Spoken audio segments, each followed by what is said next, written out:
अस्सलाम वालेकुम सर। वालेकुम अस्सलाम वरहमतुल्लाहि वबरकातुहू।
अस्सलाम वालेकुम। वालेकुम अस्सलाम सर। हाँ जी बच्चों, ये वालेकुम मेरे अस्सलाम। लैपटॉप पे कुछ प्रॉब्लम आ रहा है, इसलिए मैंने ये नोटपैड की आज फाइल आपसे शेयर की है। ठीक है, नजर आ रही है सबको? Yes sir. सर आ रही ओके गुड। आप लोगों ने ये चला के देखा था कोड? यस सर, चलाया था, एरर आ रहा था। वो एरर आपने ठीक कर लिया है? इसका मैसेज यस आया सर, था। यस सर, ये मैं कर ये जो दूंगा। इम्प्यूटर की लाइब्रेरी है ना, ये वाला मेथड जो है ये ऑब्सोलीट हो गया। तो इसकी जगह पे नया मेथड आपने यूज कर लेना है और नया आपने ऑब्जेक्ट भी क्रिएट कर लेना है। ये फरूक ने हमें भेजा है। मेरे पास तो ये खैर चल गया था लास्ट टाइम भी, लेकिन यहाँ पे कंप्यूटर क्या काम कर रहा था हमारे लिए।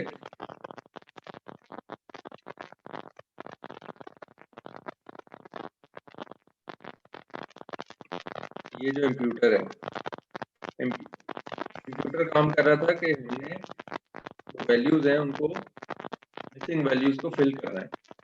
ठीक है, इसके लिए ये पीस ऑफ कोड जो है ये भी चल जाएगा।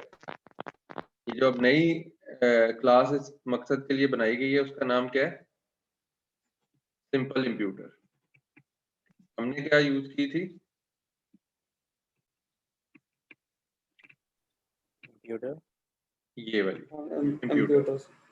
ठीक है, तो sklearn डॉट impute पैकेज है, सर हमने आपकी from आवाज नहीं सही sklearn आ डॉट, रही।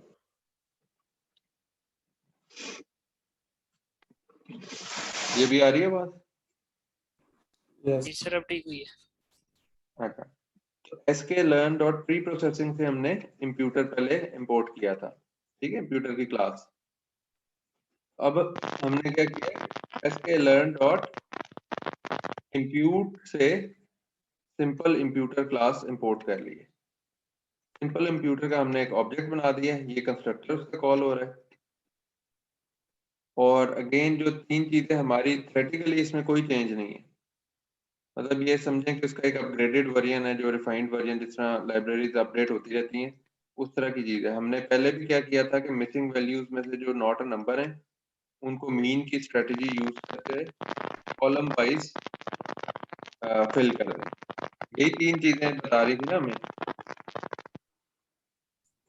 तो यही यहाँ पे भी हमने मिसिंग वैल्यूज जो नॉट नंबर है उनको मीन की बेसिस पे आप। सर आपकी आवाज नहीं ठीक आ रही, डिस्टॉर्शन हो रही है। डिस्टॉर्शन है सर काफी ज्यादा। अच्छा,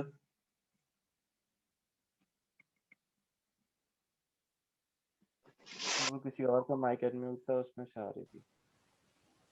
ये किसी का माइक तो नहीं अनम्यूट? अब म्यूट हो गया वो। म्यूट हो गया। म्यूट ऑल वैसे भी कर देता हूँ। तो जब आप लोग बोलते हैं तो साथ ही अपना माइक म्यूट कर लिया करें उसके बाद। ठीक है,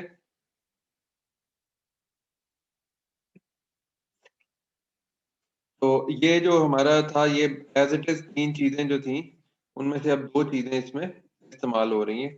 कॉलम वाली जो बात है वो खत्म हो गई। और वो जनरली आपने ये देखा होगा कि हमारा जो डाटा होता है वो होता भी इसी तरह से है कि कॉलम्स में पड़े होते हैं सारे के सारे।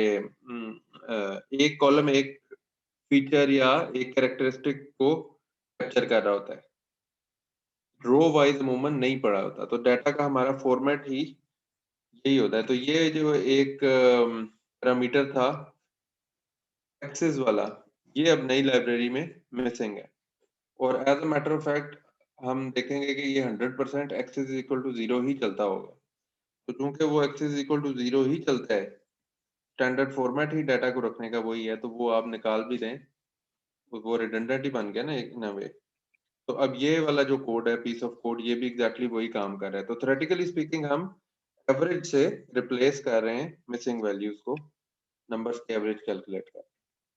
ये यहाँ तक बात सबको, ये मैंने नया कोड लिख भी दिया है और ये मैं आपसे शेयर भी कर दूँ।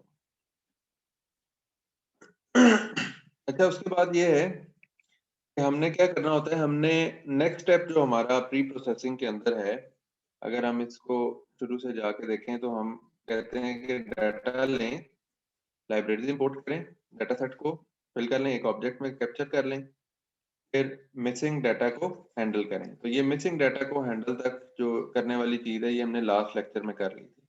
आज के लेक्चर में जो चीज़ें हम देखने जा रहे हैं वो डाटा को कैटेगोरिकल बनाना है।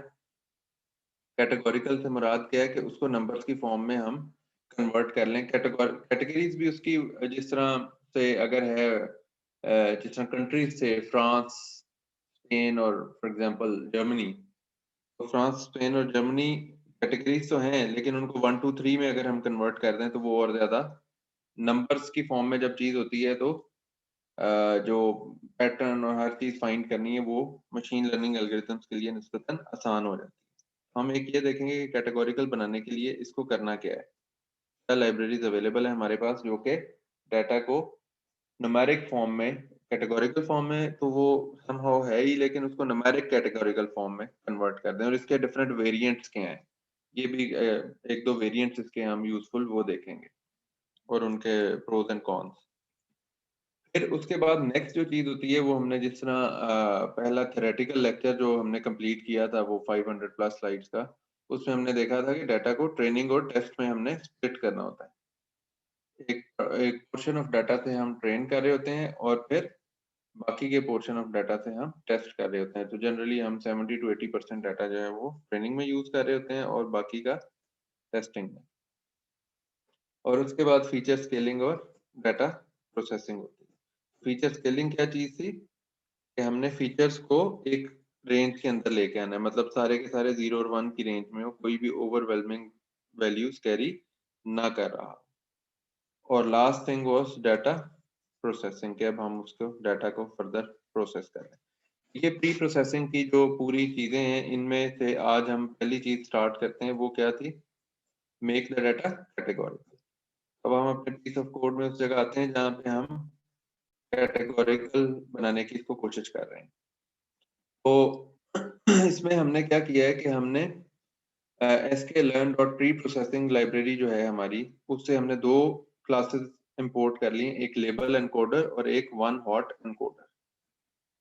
तो ये दो क्लासेस को इंपोर्ट करने के बाद हमने ये लेबल एनकोडर का एक ऑब्जेक्ट बना दिया, लेबल एनकोडर अंडरस्कोर एक्स, और इसको हमने क्या ये इसका डिफॉल्ट कंस्ट्रक्टर की मदद से इसे इनिशियलाइज करा दिया। अच्छा, उसके बाद हमने क्या किया है कि एक्स के तमाम रोज और ये जो ये वाला कॉलम है इसको क्या करें, label encoder underscore x fit transform, ये इसके ऊपर आपने ट्रांसफॉर्म अप्लाई करिए। ये करेगा क्या,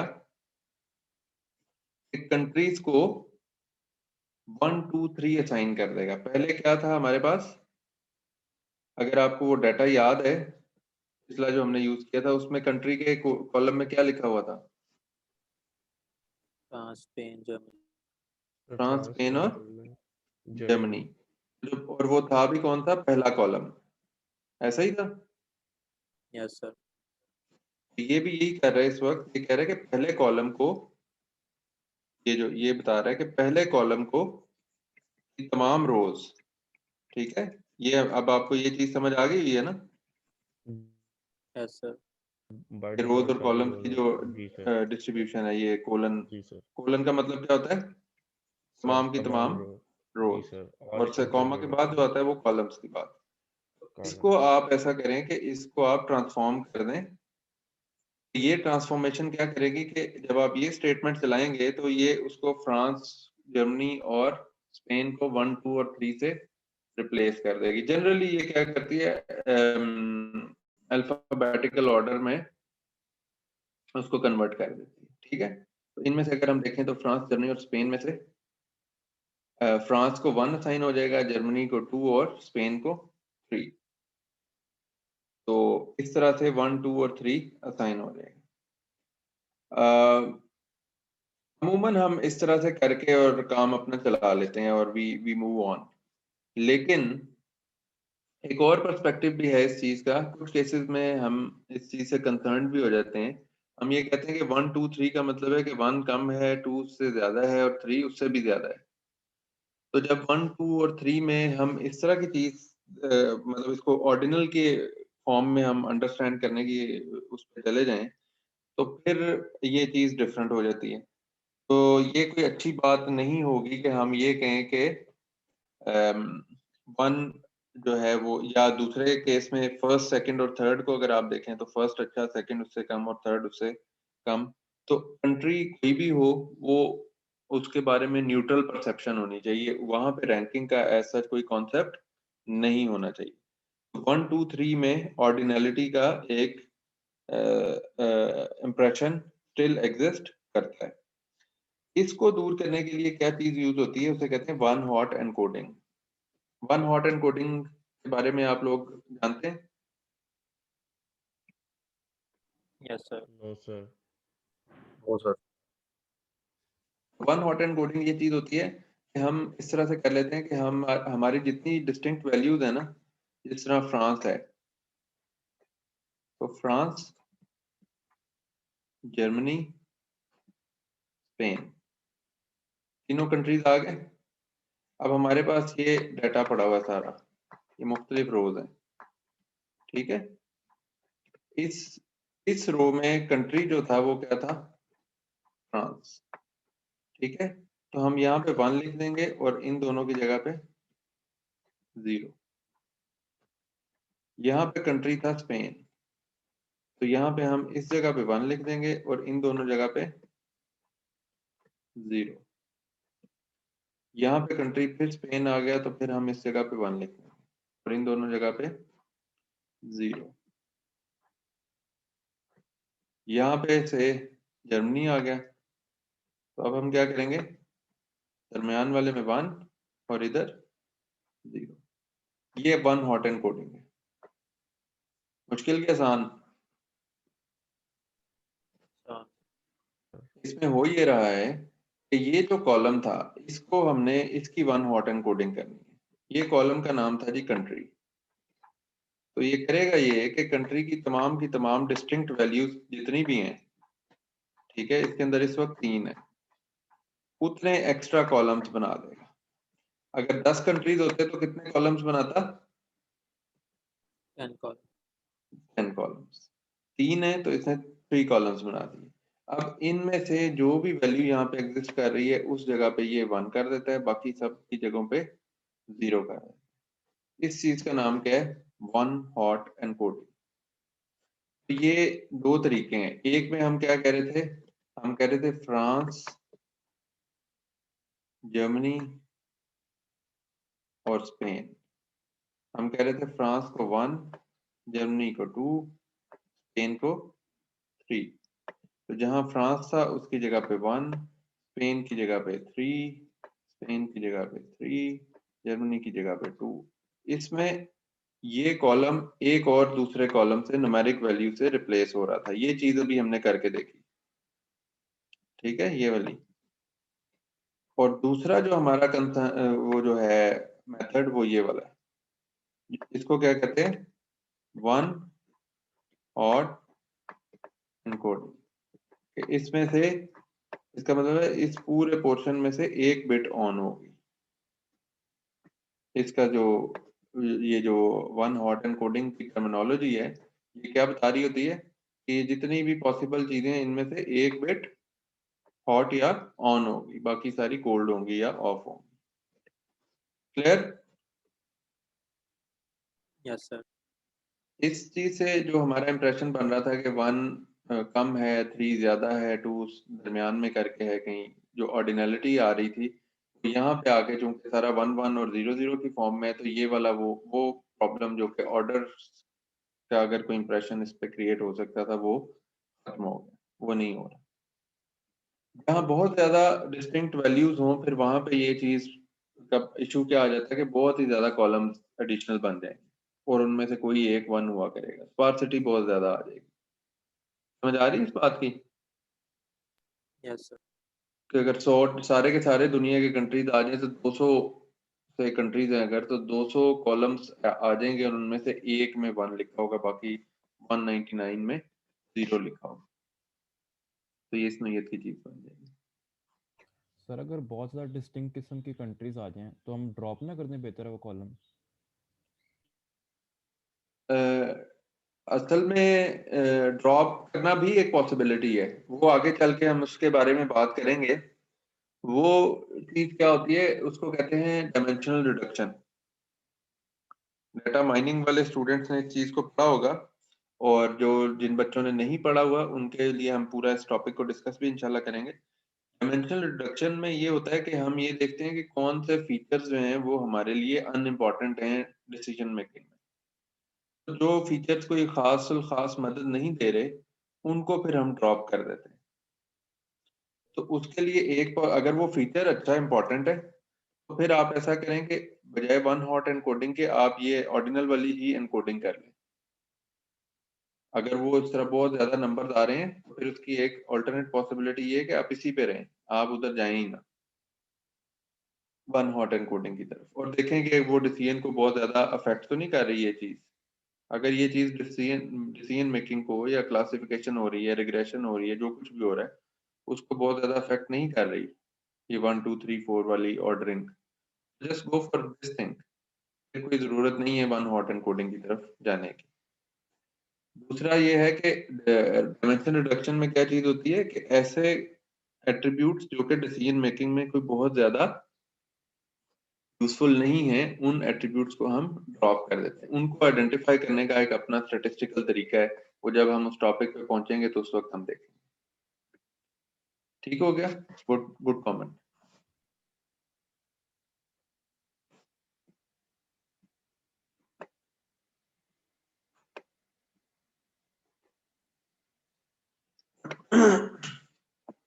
वन हॉट एनकोडिंग के लिए फिर आगे अगेन उसी तरह से लाइब्रेरीज बनी हुई हैं, पाइथन जिंदाबाद।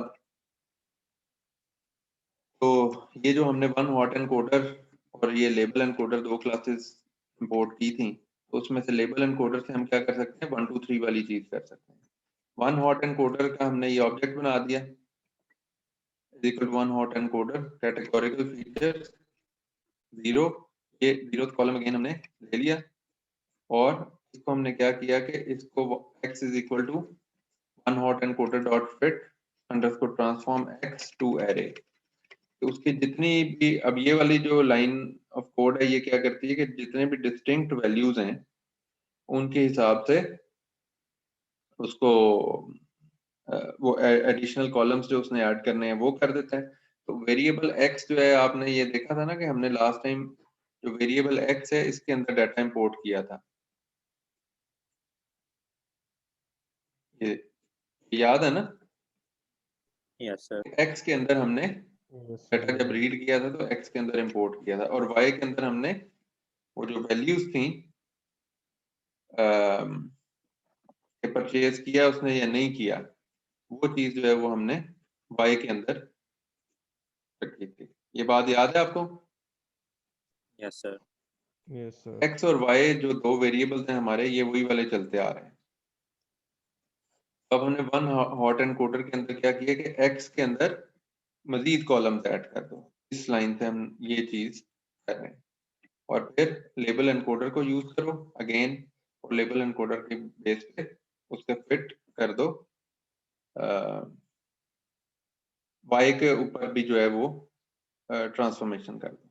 तो y के अंदर भी क्या हो जाएगा, x और y दोनों को हमने, y के लिए सिंपल लेबल एनकोडिंग ही चल जाएगी, है ना? y के लिए दो वैल्यूज थी 0 और 1 से वो हो जाएगी कि वो परचेज कर रहा है या नहीं कर रहा, ऐसा ही था। Yes sir. तो Yes, sir. वो कंट्रीज चूंकि ज्यादा थे तो उसको वन हॉट एनकोडिंग के थ्रू 1 2 3 को अवॉइड करने के लिए हमने कर लिया।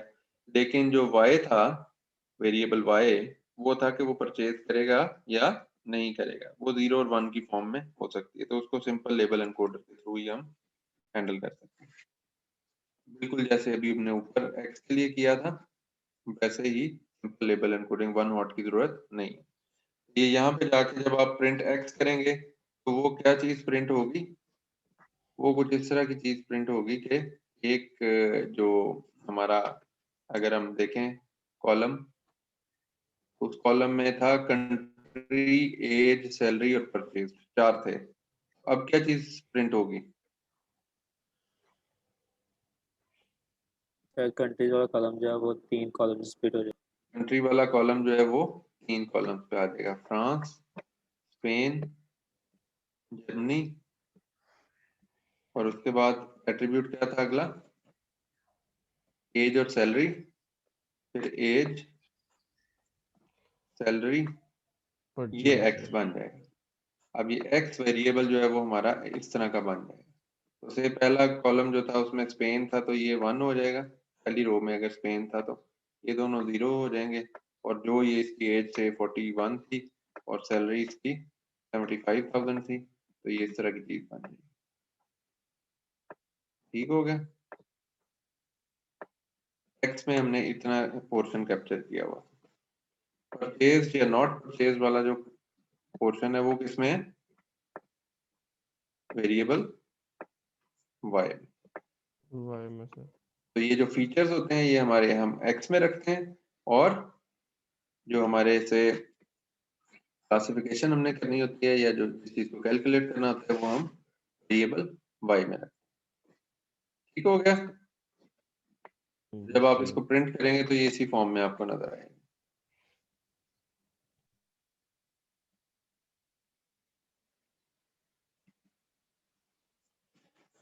अच्छा, नेक्स्ट थिंग इज ट्रेनिंग और टेस्ट में डाटा को स्प्लिट करना। हमने क्या सीखा था कि 80% डाटा को आप ट्रेनिंग में कर दें, 70 to 80% को, और 20% to 30% डाटा को आप टेस्टिंग में कर दें। तो यही चीज हमने फिर लाइब्रेरीज की मदद से करनी है। Again sklearn dot model underscore selection import train test split. तो ये ट्रेन टेस्ट स्प्लिट को हमने इंपोर्ट कर लिया, ये भी क्लास बनी हुई है। ये अगेन लाइब्रेरीज से, जिस तरह हम बाकी लैंग्वेजेस में लाइब्रेरीज से दोस्ती करते हैं, तो एग्जैक्टली इसी तरह यहाँ पे भी हमें लाइब्रेरीज से दोस्ती करनी पड़ेगी, और वो ऐसा ऐसा प्रैक्टिस के साथ हो जाएगी।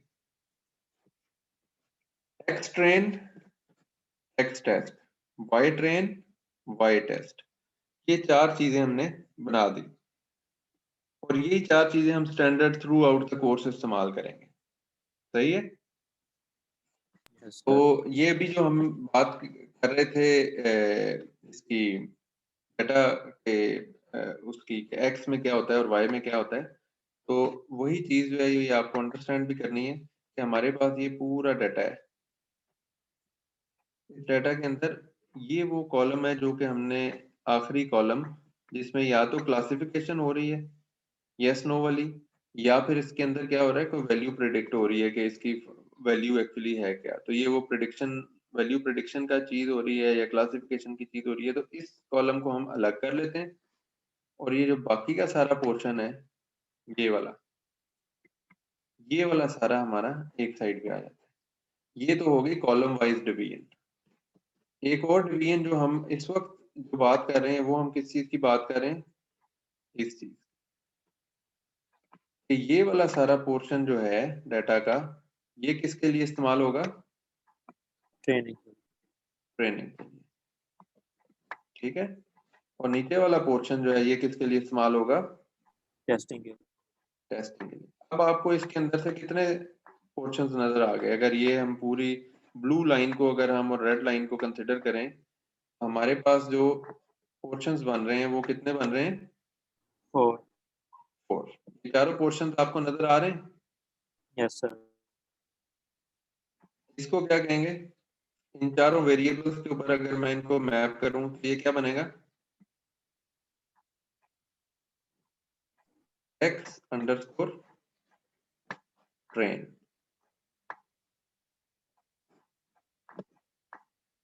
ये वाला पोर्शन। इसका मतलब है कि जो फाइनल क्लास वाला कॉलम था उसको हटा दो, यस नो वाला जो हमारे केस में है कि वो खरीदेगा या नहीं। उसके अलावा वो जो हमारा कंट्री है, सैलरी है, एज है, ये 3 कॉलम्स, और से पहली 8 रोज, अगर 10 रोज हैं तो हम 80% पे कर रहे हैं, तो पहली 8 रोज जो हैं वो क्या बन जाएंगी? X train. और ये जो आखिरी कॉलम है ये क्या बन जाएगा?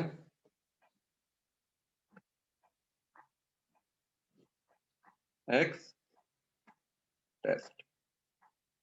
ये समझ आ गया सबको? Yes, sir. और ये क्या बनेगा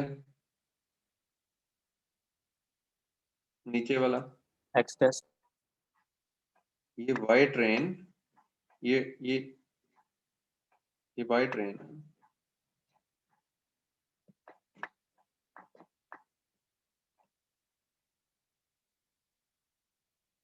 सॉरी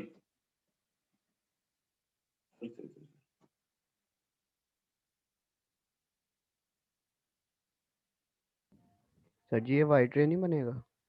ये बनेगा एक्स ट्रेन, ये बन गया ना? सर जी वो वाई ट्रेन बनेगा वो वाला? ये वाला, यस सर। ये वाई ट्रेन बनेगा, बिल्कुल सही कह रहे हैं। ये क्या बनेगा? वाई ट्रेन, क्योंकि एक्स और वाई की जो हमने स्प्लिटिंग की हुई है वो कॉलम पे है। ये बनेगा वाई ट्रेन। और ये क्या बनेगा? X test. X underscore test. ये टेस्टिंग वाला पोर्शन है, तो टेस्टिंग वाला नीचे है। ये क्या बन जाएगा? Y test. ओके, एक दफा फिर ये जो पोर्शन जिसको हम ट्रेनिंग के लिए यूज कर रहे हैं, इसको हम कहेंगे ये ट्रेन है। ये जो हमने जिस तरह ये किया है ट्रेन और टेस्ट, ये दो डिवीजन नजर आ गई हमें। तो ट्रेन में ट्रेन वाली दोनों चीजें होंगी और टेस्ट में टेस्ट वाली दोनों चीजें होंगी। एक्स जो कॉलम्स हैं वो कौन से वाले हैं? जो फीचर्स हमने सेलेक्ट किए हैं किसके लिए? डाटा को ट्रेन करने के लिए। और फिर जो उन ट्रेनिंग के कॉरेस्पॉन्डिंग जो इंस्टेंसेस यस और नो वाले आ रहे हैं या क्लास असाइन हो रही है कोई भी, वो किस में चले जाएंगे? Y train. ये इस पोर्शन को हम वाई कह रहे हैं और इस सारे पोर्शन को हम क्या कह रहे हैं? एक्स। अब आप अगर इसको एक्स, इस कॉलम इस सारे सेट ऑफ कॉलम्स को एक्स, इस एक कॉलम को वाई, इन इतनी रोज को ट्रेन और नीचे वाले सेट ऑफ रोज को टेस्ट कहते हैं, तो अब आप इनको इसको और इसको आपस में मिलाएंगे तो ये वाली चीज बन जाएगी। ये एक्स ट्रेन बन गया, इधर से एक्स और इधर से ट्रेन, तो एक्स ट्रेन। और ये इधर से वाई और ये ट्रेन, तो ये वाई ट्रेन बन गया। और इसी से नीचे अगर नीचे वाले पोर्शन में आ गए तो ये टेस्ट वाले दोनों हैं, टेस्ट और टेस्ट, तो ये एक्स टेस्ट और वाई टेस्ट। इस सारी चीज का मकसद क्या है कि हम इतना पोर्शन दे के, ये जो हमारा पोर्शन है ऊपर वाला, ये वाला पोर्शन हम यूज करते हैं किसके लिए? ट्रेनिंग के लिए। तो हम एक्स ट्रेन दे के सिस्टम को वाई ट्रेन के भी दे के, ये दो चीजें दे के उससे कहते हैं कि तुम अपना कोई ऐसा तरीका करो कि जब भी कोई डाटा आए तुम्हारे पास, ये वाला पोर्शन, इतना पोर्शन आए, तो तुम अच्छी प्रिडिक्शन कर सको वाई की। और फिर उसके बाद बाकी का जो डाटा होता है उसमें भी अगेन हम इतना पोर्शन उसको इनपुट के तौर पे देते हैं और फिर ये वाले पोर्शन से हम क्या करते हैं? टेस्टिंग करने की कोशिश, इससे हम कंपेयर करते हैं। ये हमने देखा था जब हम ट्रेन टेस्ट स्प्लिट की बात कर रहे थे, तो हमने जो डिफरेंट वेरिएंट्स पढ़े थे मशीन लर्निंग के, उसके अंदर हमने क्या क्या पढ़ा था? कौन कौन सी लर्निंग होती है? सुपरवाइज्ड और अनसुपरवाइज्ड, जो दो मेजर कैटेगरी। उनमें हमने ये देखा था कि टेस्टिंग के लिए लेबल होना एनीवे जरूरी है।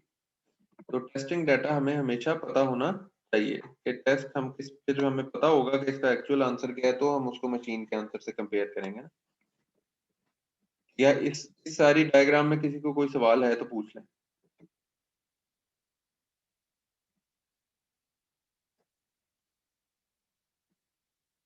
ट्रेनिंग और टेस्टिंग और x train y train, x test y test की जो डिमार्केशन है वो सारी समझ आ गई? सेंस समझ आ गया इसका? Yes sir. गुड। अब ये जो चार वेरिएबल्स हैं हमारे, इन चारों वेरिएबल्स को हम लाइब्रेरी की मदद से हम क्या कह रहे हैं कि x train x test, y train y test. और अब हम इसके अंदर जो अपने वेरिएबल एक्स और वाई हैं एक्स में क्या था, वो सारे का सारा डाटा जो प्री प्रोसेस करके हमने वन हॉट एनकोडिंग के थ्रू सारा कुछ कर लिया हुआ, एडिशनल कॉलम सारा कुछ एक्स में पड़ा हुआ है। वाई के अंदर जो उसकी हमने लेबल एनकोडिंग करके अब वाई में 0 और 1 पड़ा हुआ है, ठीक है। अब वाई में यस और नो नहीं पड़ा हुआ। ये दो वेरिएबल्स हमने पास किए। टेस्ट साइज हमने क्या कह दिया, 0.2। इसका क्या मतलब है? 20%। जी 20%। जी, टेस्टिंग में 20% यूज होगा।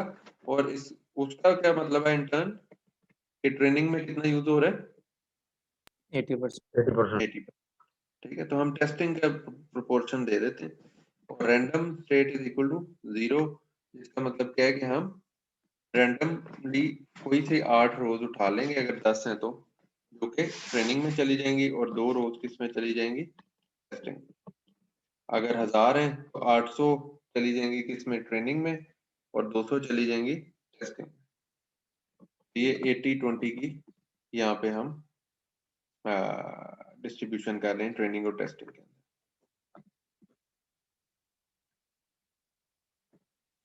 थ्योरेटिकली एक्स वाला जो पोर्शन है उसको हम इंडिपेंडेंट वेरिएबल्स कहते हैं, और वाई को क्या कहते हैं, डिपेंडेंट वेरिएबल, जो हमने कैलकुलेट करना होता है।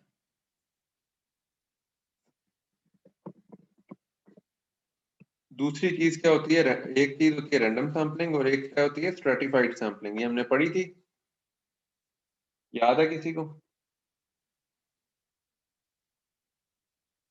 10 रुपए मिलेंगे जो बताएगा,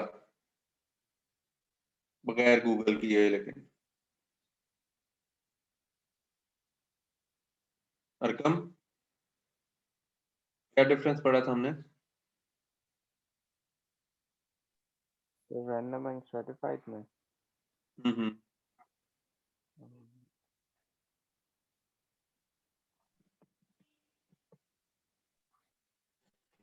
आई थिंक तो परसेंटेज रैंडम और के स्ट्रेटिफाइड में ये फर्क होता है कि, जी जी, जो हमारा टेस्ट डेटा और यूज केस डेटा होता है उसमें कोई परसेंटेज का डिफरेंस होता है? सर रैंडम नहीं, सैम्पलिंग के अंदर ऐसे होता है कि हमारे पास वो एक रेशियो शायद डिफाइंड नहीं होती कि कितना हमने टेस्ट के लिए करना है और कितना हमने बाद में उसके लिए करना है, डेटा देना है। और स्पेसिफाइड के अंदर हम स्पेसिफिक रेशियो डिफाइंड रखते हैं अपने पास। वो ये नहीं, इसका फर्क ये है कि जो रैंडम सैम्पलिंग है उसमें हम ये करते हैं कि कोई से भी इंस्टेंसेस उठा के ट्रेनिंग में डाल देते हैं, और कोई से भी इंस्टेंसेस उठा के टेस्ट वाले पोर्शन में डाल देते हैं। ठीक है, 80-20% तो हमने डिफाइन कर ही दिया ना इधर। हमने यहाँ पे जब इसको कॉल किया तो हमने 0.2% उसको कह दिया कि टेस्ट 0.2 है। 0.2 का मतलब 20% है। ठीक है, 80% डाटा जो है वो हमारा ट्रेनिंग में चला गया। लेकिन ट्रेनिंग में जो डाटा जा रहा है, स्ट्रेटिफाइड का मतलब ये होता है, हमने ये सीखा था, हर क्लास के जो डिस्ट्रीब्यूशन है वो मुनासिब रहे। जैसा ही डिस्ट्रीब्यूशन उसकी ट्रेनिंग ओवरऑल डाटा में है, उतना ही प्रोपोर्शन उसका ट्रेनिंग में चला जाए। मिसाल के तौर पे, अगर परचेज में यस और नो है, तो जो डाटा एक्चुअल डाटा है उसमें 60% यस है और 40% नो है। तो हमारा स्ट्रेटिफाइड सैम्पलिंग क्या करेगी कि जो ट्रेनिंग सेट है उसमें भी 60% के करीब यस और 40% के करीब नो होगा, और टेस्ट सेट के अंदर भी 60% के करीब इंस्टेंसेस यस वाले होंगे और 40% वाले नो वाले होंगे। जब आप रैंडमली उठा रहे हैं तो एक पॉसिबिलिटी है कि आपके पास वो जो ओरिजिनल डाटा में डिस्ट्रीब्यूशन थी यस और नो की 60 और 40 की, वो ना रहे। ऐसा भी हो सकता है कि 50-50% हो जाए, और ऐसा भी हो सकता है कि वो प्रोपोर्शन 80-20 आ जाए उसके अंदर, ट्रेनिंग के अंदर। और टेस्टिंग के अंदर क्या हो जाएगा कि नो वाले ज्यादा हो जाएंगे और यस वाले कम हो जाएंगे। तो ये उसको बराबर रखने के लिए स्ट्रेटिफाइड सैम्पलिंग हम इस्तेमाल कर रहे हैं। फर्क समझ आ गया? Yes sir. Okay, good. अच्छा, उसके बाद ये हमारी होगी ट्रेन टेस्ट स्प्लिट की सारी स्टोरी। ये एक्स ट्रेन वाई ट्रेन और एक्स टेस्ट वाई टेस्ट सारा इस डायग्राम से बेहतरीन समझ आ जाता है कि आपने रोज के ऊपर ट्रेनिंग और टेस्टिंग अप्लाई करनी होती है, और कॉलम के ऊपर आपका एक्स और वाई चल रहा होता है। तो इसको आप मिलाएंगे तो x train, y train, x test और वाई टेस्ट आपका नेचुरली इस चीज को अगर आप ज़हन में रखेंगे तो कभी भी हम नहीं भूलेंगे। ये बात वाज़ेह हो गई। अब हम अगली चीज पे चलते हैं, फीचर स्केलिंग क्या है और वो कैसे करते हैं। फीचर स्केलिंग ये है कि एज को अगर हम देखें अपने डाटा के अंदर तो वो 20 से मिनिमम एज जो हमारे पास आ रही है वो 27 है और मैक्सिमम एज जो है वो हमारे पास 50 के अराउंड आ रही है। ठीक है, जबकि अगर हम सैलरी को देखें तो सैलरी का जो हमारा कॉलम है उसके अंदर salary 48,000 is the minimum salary और probably 83,000 is the maximum salary। ठीक है, तो एज 20s और 50s के दरमियान है, जबकि सैलरी जो है 40s और 40K और 80K के दरमियान। अब ये जो नंबर्स हैं इनमें 20 और 50 जो है ये तो मतलब टेंस में ये नंबर है, और जो 40,000 से 80,000 जो है वो 10,000 में ये नंबर चल रहे हैं। दोनों नंबर्स का जो स्केल है उसके अंदर बहुत ज्यादा डिफरेंस आ रहा है।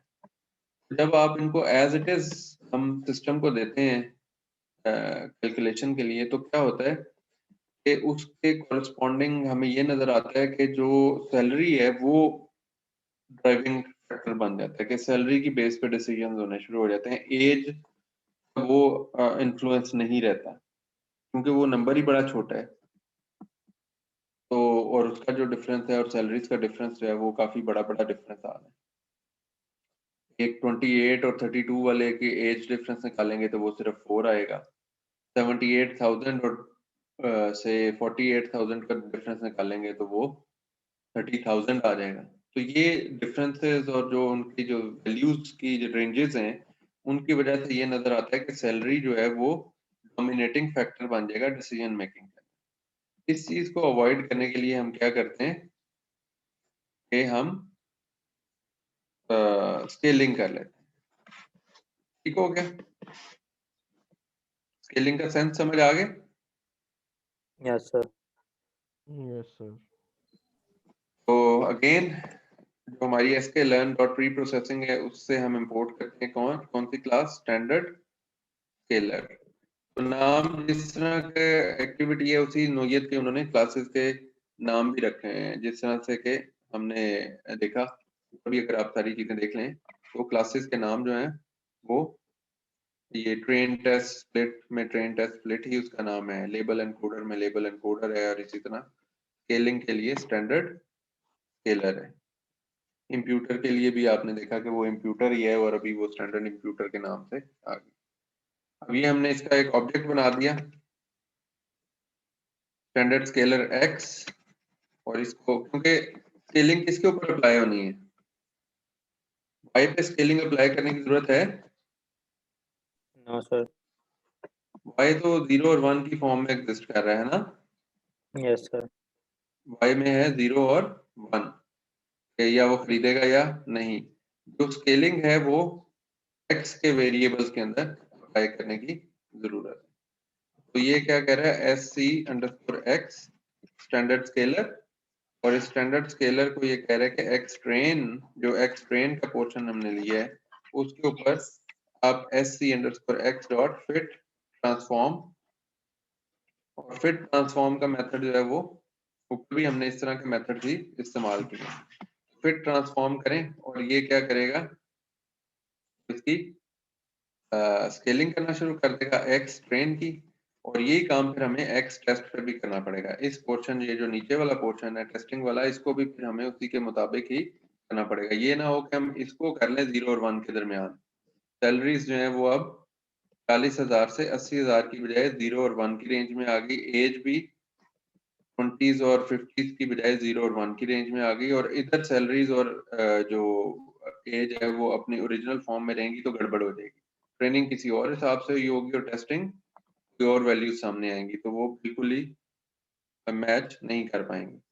तो हमने उन दोनों को इक्वली इम्पैक्टफुल बनाने के लिए स्केलिंग करने का फैसला किया कि दोनों की वैल्यूज 0 और 1 के दरमियान आ जाएं, और दूसरी चीज हमने क्या फैसला किया कि हम ना सिर्फ ट्रेनिंग सेट को के पोर्शन को एक्स ट्रेन को करेंगे, बल्कि हम जो एक्स टेस्ट है उसको भी यही वाला काम करेंगे। ऐसा ना हो कि एक्स टेस्ट जो है उसमें वैल्यूज बड़ी वाली ही रहे। ये इन दोनों के ऊपर हमने ये चीज अप्लाई कर दी। अब ये समझ आ गया कोड, यस इसकी सेंस भी समझ आ गई है। Yes sir. थोड़ी सी चीज हम प्रैक्टिकल एंड से अगर इसको स्केलिंग को समझें तो स्केलिंग के कई सारे तरीके हो सकते हैं, ठीक है। तो एक तरीका क्या है कि हर वैल्यू जो x है, हर x वैल्यू, फॉर एग्जांपल अगर हम अपना डाटा खोला हुआ है आप लोगों ने, नो सर जी नो सर। सर। अच्छा, वो डाटा की एक्सेल की फाइल मैंने इस वक्त खोली है, उसमें पहली रो जो है उसके अंदर हमें एज 44 नजर आ रही है, जी ठीक सर। है। तो 44 एज नजर आ रही है, तो उस जगह पे हम क्या कहेंगे, x की वैल्यू क्या हो जाएगी 44 माइनस मीन ऑफ x से एज की एवरेज आ रही है 37.6, हम मीन ऑफ x से उसे डिवाइड करें, divided by standard deviation of x से स्टैंडर्ड डिविएशन आ रही है 4.1। तो ये जो पूरा एक एक्सप्रेशन बन जाएगा कि 44 माइनस 37.6 डिवाइडेड बाय 4.1। तो ये एक तरीका है क्या करने का कि हम इसको स्केल डाउन कर दें। समझ में आ रहा है ये? श्योर में सर। तो इसमें इससे जो नंबर जनरेट होगा ये उसको छोटे वैल्यूज में कन्वर्ट कर देगा। स्केल ये जो फीचर की स्केलिंग का एक तरीका ये है। मैं अभी सवाल लेता हूँ आपका। दूसरा तरीका कार आपको ये नजर आ रहा है कि x में से मिनिमम जो x minus minimum of x, यहाँ पे हम क्या माइनस कर रहे थे, मीन ऑफ x। तो मिनिमम वैल्यू निकाल दें मीन की बजाय, और डिवाइड किसे कर दें, मैक्स माइनस मिन से। जो सबसे मैक्सिमम और जो सबसे मिनिमम वैल्यू है उसको आप अगर कर दें, तो ये इससे क्या होगा, इससे आप अंदाजा लगाएं कि जो सबसे बड़ी वैल्यू है उसमें से सबसे छोटी वैल्यू माइनस करें तो इसकी सबसे ज्यादा बड़ी वैल्यू 1 आ सकती है इस चीज की। यहाँ पे इस चीज को अंडरस्टैंड करना बड़ा आसान है कि x के अंदर सबसे बड़ी वैल्यू जो भी है वो उसको हम क्या कहेंगे, पूरे कॉलम में से जो सबसे बड़ी वैल्यू है उसको यही कहेंगे ना, yes yes sir sir. Max x, है ना।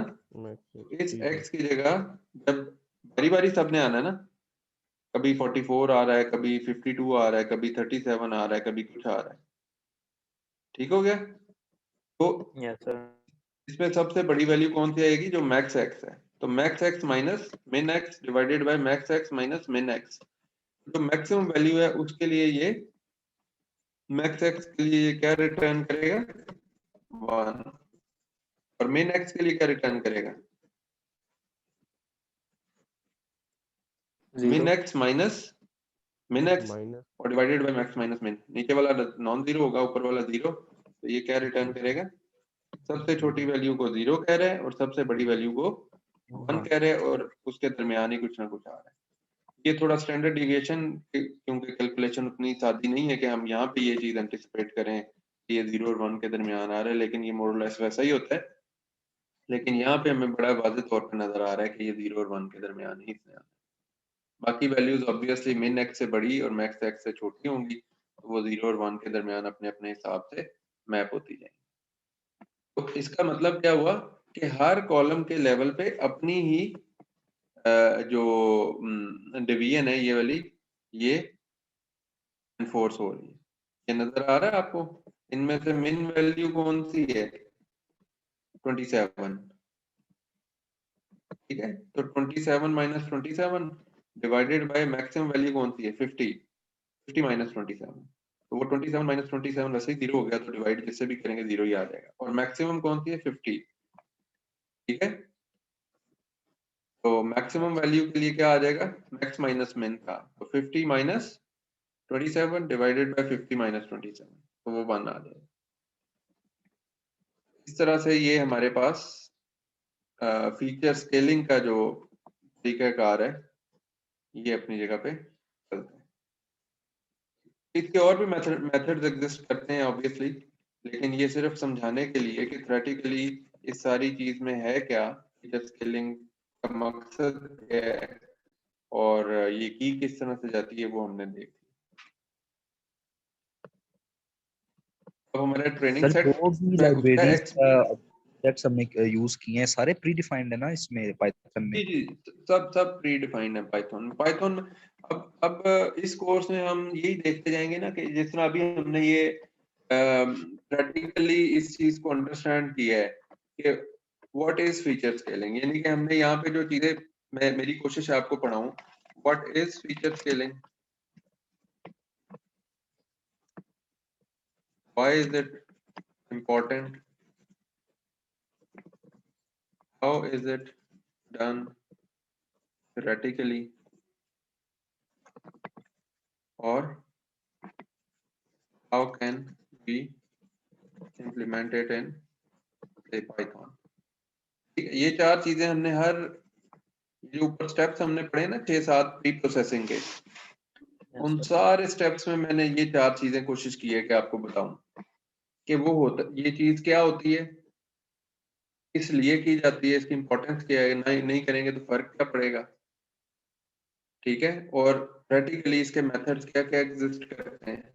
जिस तरह हमने स्ट्रैटिफाइड सैम्पलिंग की बात की, रैंडम सैम्पलिंग की बात की, सैम्पलिंग क्यों कर रहे हैं या स्प्लिटिंग कर क्यों रहे हैं, उसके अंदर कौन कौन सी सैम्पलिंग है, उन सैम्पलिंग के क्या डिफरेंसेस हैं, किससे क्या फर्क पड़ रहा है क्या नहीं पड़ रहा, और फिर उसके बाद पाइथन उस चीज को कैसे हमें अलाउ कर रही है, लैंग्वेज में क्या फीचर्स उसने, लाइब्रेरीज कौन कौन सी दी हुई हैं, उनमें से कौन सी क्लास है जो कि इस चीज को करने में इसकी एनेबलर है, और उसका कौन सा पीस ऑफ कोड जो है वो हमें ये चीज एनफोर्स करा देगा। ये सारा का सारा कुछ जो है ये हम हर चीज के बारे में सीखते जा रहे हैं। तो सिंपल सी चीजें हैं और उनको हम यहाँ पे अंडरस्टैंड भी कर रहे हैं और प्रैक्टिस भी कर रहे हैं, उससे ये सब कुछ होता हुआ हमें नजर भी आ रहा है। तो ये यहाँ पे आके हमारी जो पूरी की पूरी जो है वो ट्रांसफॉर्मेशन वो कंप्लीट हो जाती है, ठीक है। तो मैक्सिमम और मिनिमम वैल्यू के दरमियान हम आ भी गए हैं, 0 और 1 जो भी हमने रखनी थी, मैक्स वैल्यू जो 1 है मिनिमम 0 है ये वाले के केस में। तो ये एक्स ट्रेन और एक्स टेस्ट को आपने स्केलिंग कर ली, और last thing is classification problems के लिए हम वाई पोर्शन के लिए हमें इसकी जरूरत नहीं पेश आती, लेकिन जो हमारे रिग्रेशन के प्रॉब्लम्स हैं उनमें हमें इसकी जरूरत पेश आती है। तो क्लासिफिकेशन के प्रॉब्लम्स जो हैं वो यस नो या कैटेगराइज करने वाले होते हैं, और रिग्रेशन के प्रॉब्लम्स क्या होते हैं, रिग्रेशन के प्रॉब्लम्स में हम प्रिडिक्ट कर रहे होते हैं वैल्यू को। जिस तरह मैंने आपको बताया था कि ग्रेड प्रिडिक्ट करना है आपने, या आपने से बाकी सारी चीजें आपके पास हैं, तो आपके ये इस तरह से चल रहा है कि घर किस लोकेशन पे है और कितने रूम्स हैं उसके अंदर, तो उसका रेंट कितना होगा, ये इस तरह से करके आपके पास कुछ डाटा होगा। तो रिग्रेशन में हम क्या करते हैं, एक ऐसी लाइन लगाने की कोशिश करते हैं जो कि इस डाटा की ट्रू रिफ्लेक्शन के करीब तरीन हो। तो अब हमने ये वैल्यू प्रिडिक्ट करना है, तो हम क्या करेंगे कि इस जगह पे आके देख लेंगे कि ये क्या वैल्यू आ रही है। इस जगह से हम, ये हमारी इनपुट वैल्यू आ गई टेस्टिंग की, ये वैल्यू हमारी प्रिडिक्टेड वैल्यू आ जाएगी, ठीक है, ये वैल्यू। तो इससे फॉर एग्जांपल ये वैल्यू थी x के 28, y में इसके कॉरस्पॉन्डिंग से ये वैल्यू थी 917।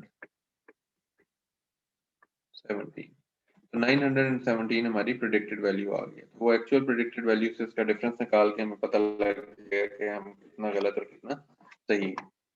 तो ये रिग्रेशन के जो प्रॉब्लम्स हैं वो ये वाली प्रेडिक्शन करते हैं, वो ये नहीं कहते खरीदेगा नहीं खरीदेगा, या ये मेल है या ये फीमेल है। तो ये दो different categories of machine learning problems हैं, रिग्रेशन एंड क्लासिफिकेशन। तो रिग्रेशन के अंदर चूंकि वो जो हमारा लास्ट कॉलम होता है ये वाई वाला, अगर हम अपनी उस डायग्राम को दोबारा बनाएं तो ये ट्रेन टेस्ट स्प्लिट हो गया, ठीक है। तो ये जो ये वाला पोर्शन है वाई वाला, ये वाई है और ये एक्स है, तो ये जो वाई ट्रेन है और वाई टेस्ट है, इसमें हम इस पोर्शन को भी स्केल कर लेते हैं, वाई वाले पोर्शन को भी, क्योंकि इसके अंदर भी बड़ी बड़ी वैल्यूज एग्जिस्ट कर सकते हैं। प्रेडिक्टेड वैल्यू जी वो जा रही है लाखों में, करोड़ों में जा रही है, तो उसको भी आप स्केल डाउन करके 0-1 के दरमियान ले आते हैं, तो फिर उस हिसाब से आप इसको भी हैंडल कर सकते हैं। क्योंकि जब आपने इस पोर्शन को स्केल डाउन कर लिया हुआ है, तो उसी के मुताबिक आप इसको भी स्केल डाउन करेंगे तो ही आपकी सही चीज बनेगी। लेकिन क्लासिफिकेशन के प्रॉब्लम्स में हमें इसको स्केल डाउन करने की जरूरत नहीं होती, क्योंकि उसमें हम अमूमन मेल फीमेल के केस में 2 क्लासेस हैं, 0 और 1 से रिप्रेजेंट हो, वो ऑलरेडी स्केल डाउन यही होती है ना, हम 0 और 1 के दरमियान उसे कर रहे होते हैं, या एक वेल डिफाइंड रेंज के अंदर ला रहे होते हैं, जिसमें सारे की सारी वैल्यूज तकरीबन बराबर रेंज के नंबर्स को कैरी कर रही हो, कोई बहुत ज्यादा ओवरवेलमिंग डाटा ना हो। सारी बात वाज़ेह हो गई? Yes sir. कोई सवाल इस पूरी चीज में? Yes sir. कोई सवाल नहीं। गुड। तो यहाँ पे हमारा जो प्री प्रोसेसिंग के पूरे स्टेप्स हैं, इसको अगर हम क्विक रन डाउन दें तो उसमें क्या क्या हो रहा है कि हम डाटा ले रहे हैं, लाइब्रेरीज इंपोर्ट कर रहे हैं, और फिर इंपोर्ट डाटा का मतलब क्या है, import data into memory object. ठीक है, इस बात का ये मतलब है।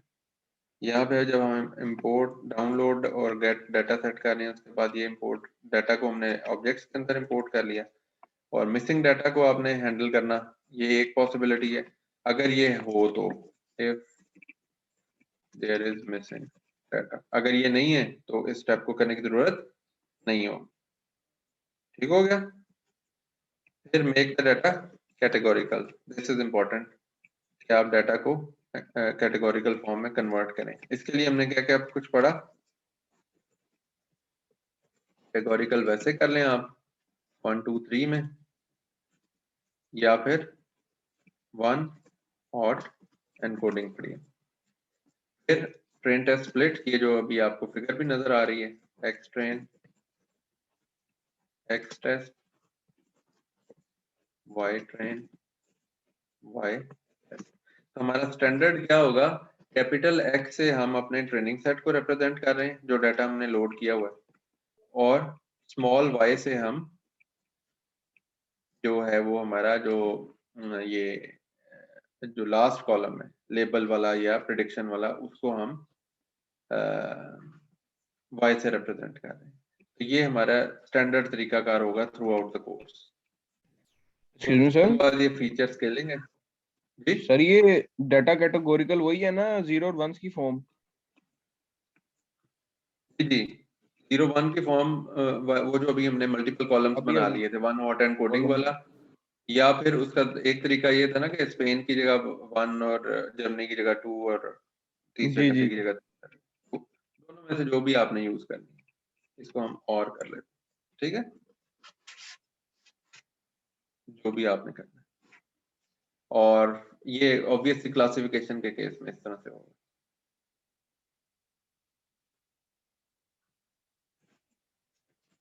और ये जो ऐसे कोई कॉलम्स एग्जिस्ट कर रहे हैं, जिस तरह जो हमारे होते हैं ना टेक्स्ट वाले कॉलम्स, टेक्स्ट वाले कॉलम्स को, इसको अगर हम लिखें तो कन्वर्टिंग टेक्स्ट वैल्यूज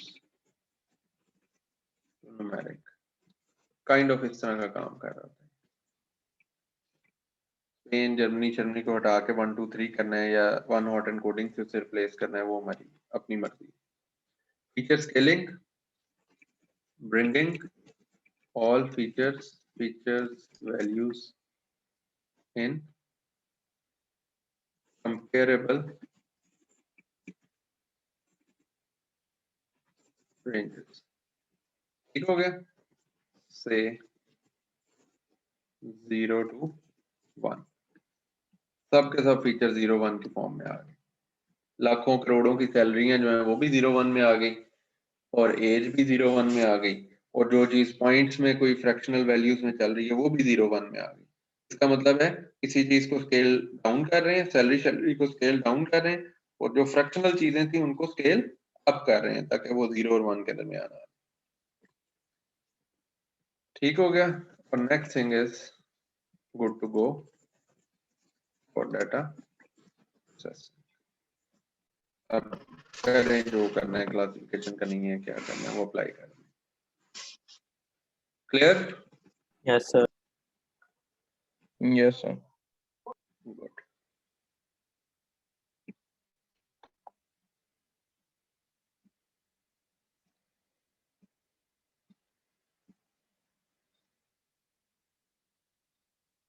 इस सारे उसमें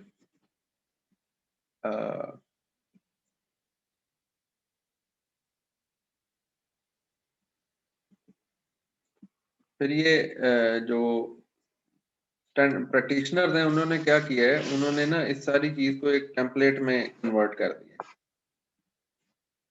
ये जब हम ये टेम्पलेट बना लेंगे तो हमारे जो आगे चल के हमने कोर्स में इम्प्लीमेंटेशन करनी है वो हमारे लिए बड़ी आसान हो जाएगी। ये हमने इसी तरह से इंपोर्ट की लाइब्रेरीज। ये मैंने इस वक्त एक नई फाइल खोली है जिसको हम क्या कह रहे हैं कि प्री प्रोसेसिंग का टेम्पलेट है। ये हमारी वही numpy और मैटप्लॉटलिब और पांडास को हमने इंपोर्ट कर लिया।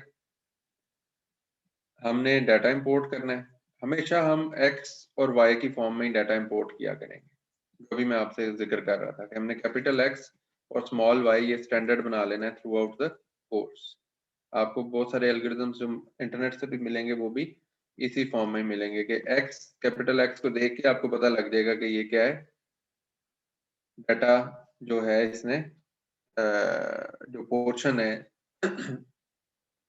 डिपेंडेंट वेरिएबल्स का वो सारे का सारा x में लोड हुआ है और y के अंदर डिपेंडेंट वेरिएबल है जो कि क्लास है या जो भी रिग्रेशन के केस में वैल्यू प्रिडिक्ट करनी है वो वाली।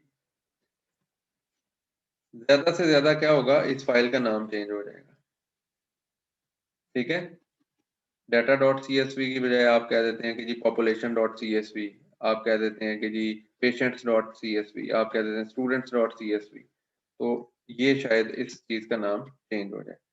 स्टैंडर्ड प्रैक्टिस हमारी क्या होगी कि जिस फोल्डर में ये कोड पड़ा हुआ है, वर्किंग डायरेक्टरी जो है हमारी, उसी वर्किंग डायरेक्टरी के अंदर हमारा डाटा भी पड़ा हो।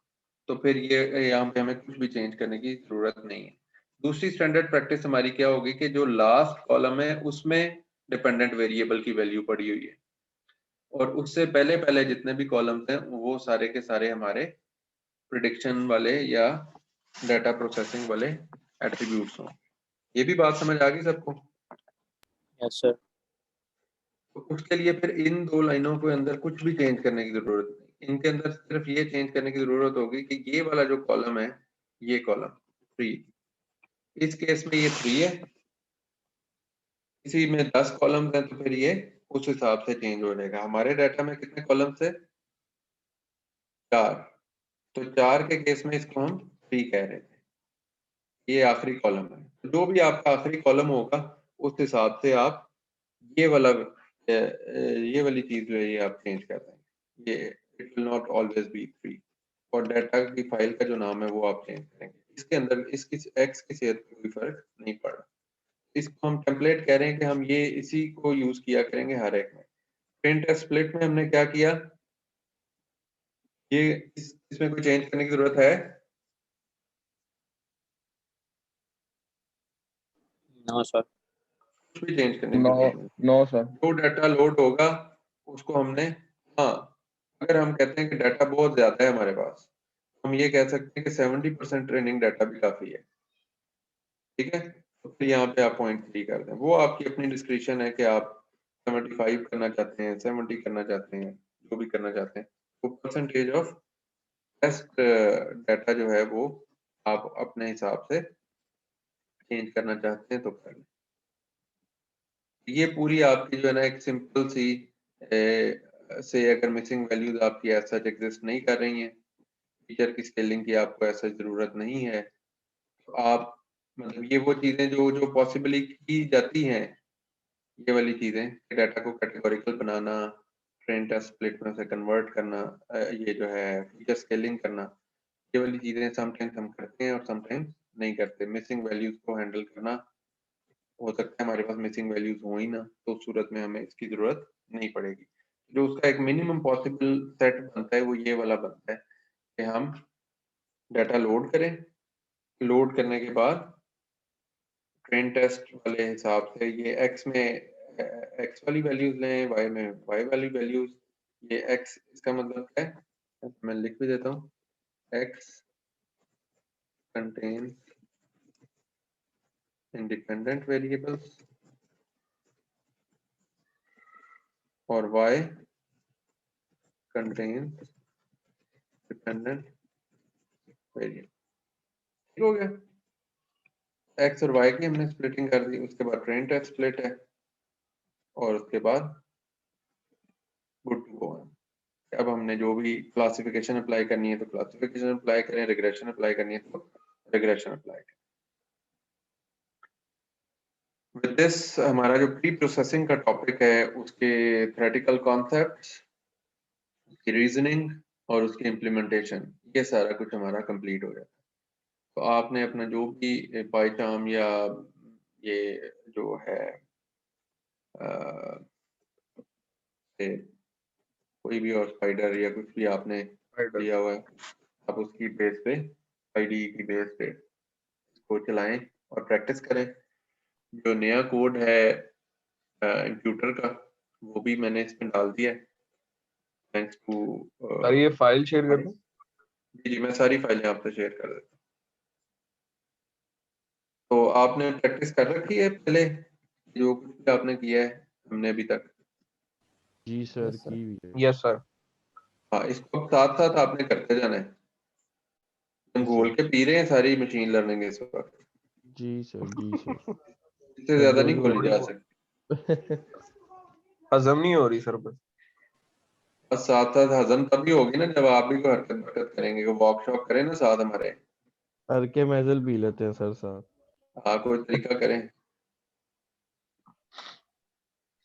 हजम करनी ठीक हो मुश्किल गया है। जी। Yes sir. सर अटेंडेंस रह गई थी। अटेंडेंस फिर अब वो लेट हो रहे हैं, मुझे अभी ऑफिस में कुछ काम है बड़े जरूरी है आज, तो चलो ऑल ठीक प्रेजेंट कर देते हैं। ठीक है सर। कोई बात नहीं यार, तुझे आना पड़ गया फैजान, लेकिन कोई बात नहीं, हम नहीं नहीं ऑल सर कोई प्रेजेंट। मसला नहीं। ठीक है सर। थैंक यू यार, thank you for coming. Okay sir. Okay sir Allah Allah हाफिज़। हाफिज़।